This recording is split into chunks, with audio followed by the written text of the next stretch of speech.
right, it's Ron Goodall, FightHype.com. I'm here with the General himself, General Cromwell, as well, aka Bullet. What's going on? Oh man, another day, beautiful day. You know, we got good news on the horizon. We always got good news. You know, it's Beast Boxing International. You know. Absolutely. Well, you know, I mean, like, I was talking to you a little bit last week, and there's just so much stuff. So I'll try to condense them.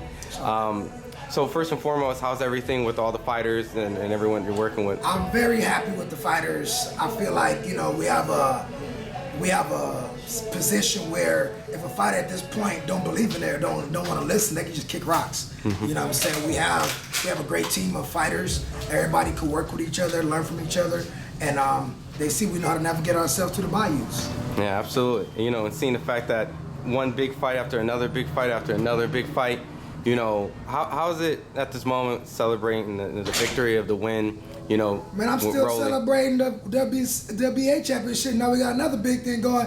I'm like, shit, I gotta keep celebrating. Ain't enough Hennessy out there. You know,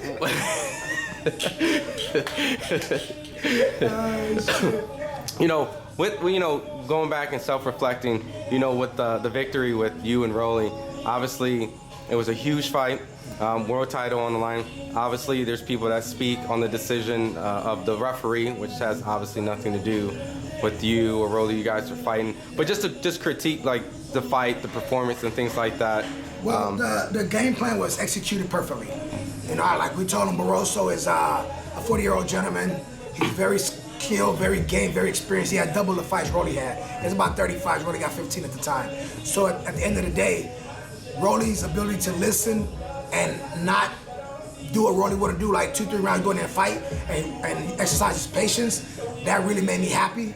And at the end of the day, he saw how much easier fighting could really be, because just by playing a patient game. And once we saw that the guy legs started going out within a 6-7 round, we knew now it's time to press forward.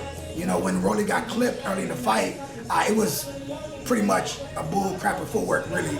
You know, his glove touched the ground, he even touched the ground, but 10-8, I said, hey, you gotta respect his power. Yeah. 10-8 round, nothing happened, you good, da-da-da. He was like, I'm good, coach, but I could see in his face he wanted to go fight. I'm like, hey, remember what we discussed, patience. And that was the beauty of that fight, you know.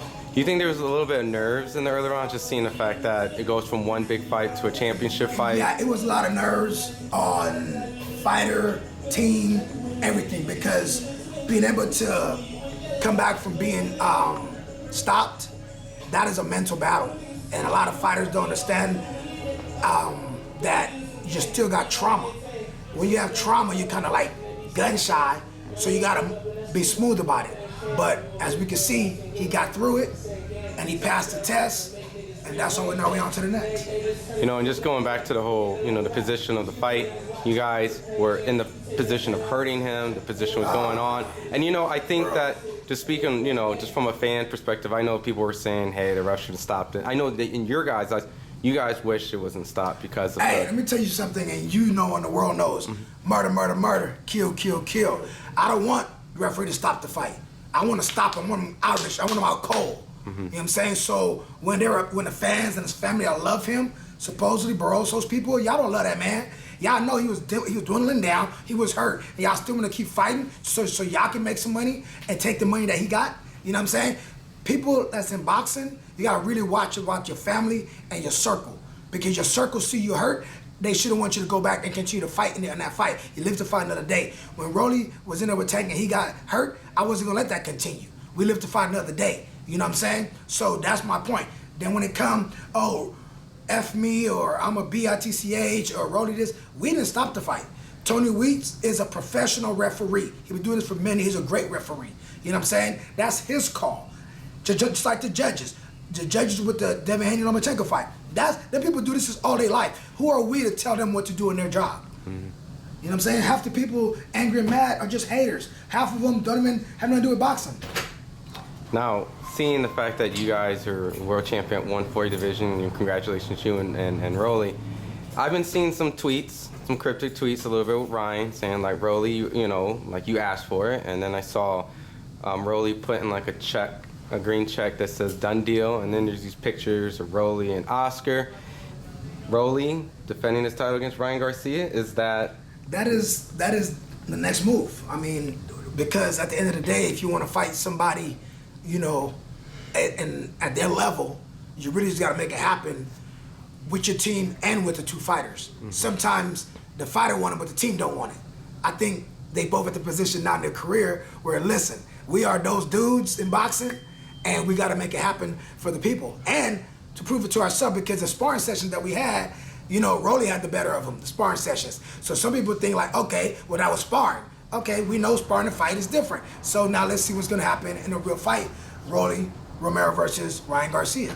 You know what I'm saying? Yeah. And you know what we're gonna do? We're gonna stop him.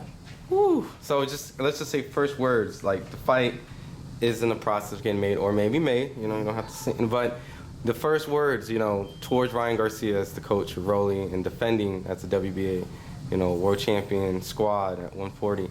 What are the words you got towards Ryan and his new trainer, Derrick James, which I know you highly respect and felt trainer of the year, but just, you know, as a standoff?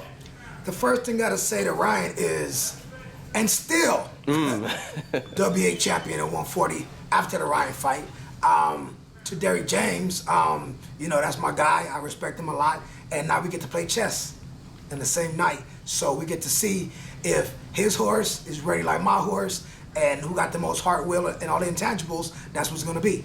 You know what I'm saying? Just Ryan, just prepare yourself. 8-ounce gloves hit a lot different than 16s when you sparring, baby. Ooh. You know what I'm saying? So at the end of the day, hey, you got fast hands, but your feet are slow. Remember that. And I'm a scientist in the lab. I study everything. You know what I mean? Do you think it was a good move from Ryan to go to Derrick James? You know, just seeing when fighters switch trainers, just... I honestly don't like when fighters switch trainers because they're taking responsibility off themselves, their lack of discipline, their lack of training, their lack of hard work, and they're trying to put like, oh, this trainer is the reason why I took an L. No, it ain't the trainer, it's you. You know what I'm saying? So him going to Derrick James, yeah, Derrick James is good at what he does, but every fighter is different. Earl Spencer's from scratch. You know what I'm saying? The rest of them guys, you know what I'm saying, they're not from scratch. You know what I'm saying? He has really implemented his footprint, you know what I'm saying, in Earl Spence. So when it comes to a Ryan that's coming from 2-3 coaches, you know, sometimes a fighter regress. When you try to get them new information, they're gonna regress. Unless you just take what they have, like I do, and just add to it. You know what I'm saying? And you know, weed out the stuff that we don't need and keep the stuff that we do need. You know, and not overcoach. I think Derrick could really handle any fighter that come his way, just like myself. But I'm just here to answer the challenge, you know, as a coach. You know, fighters got their battle, coaches got their battle. And now it's gonna be a chess game, you know what I'm saying? So they think because Bullet is 40-some years old, he's young, da-da-da. No, I'm in the lab longer than most coaches all day, every day. 10 hours plus a day. You are, yeah. And you go between the Yes. gyms after gyms after Gym after gym, the park, you know, then sparring sessions, then mountains, all the whole nine, you know? I'm full-fledged. You know, my last question on that topic is, does, you know, I know people were saying Ryan should have had a tune-up like Tank with Hector Garcia between the fight. Do you think Ryan should have a tune-up before he Tune-up for what? You know, fight. Tune up against who? Why we need tune-ups? Your tune-up is amateurs and your pro career before you got to this level. Ain't no more tune-ups. You know what I'm saying? That's like Tank, Shakur, Devin, ain't no more warm-up and tune-ups. Just make it happen. You know, you guys are top dog at 35, y'all gotta make it happen. We at 140, we're gonna make it happen when we're at 140. Ain't no tune-ups. Rolly came off of a freaking L and went straight to a championship. You know what I'm saying? And then also, these guys gotta remember one thing, if you're not a factor in boxing, stop trying to call people out. You know what I'm saying? You're not gonna get the fight. You don't have nothing. People don't know your name. How you gonna get a fight and sell tickets? How you gonna get a fight and put on a show and get some stoppers? You never stopped nothing in your life, you know? But stop at the stop sign.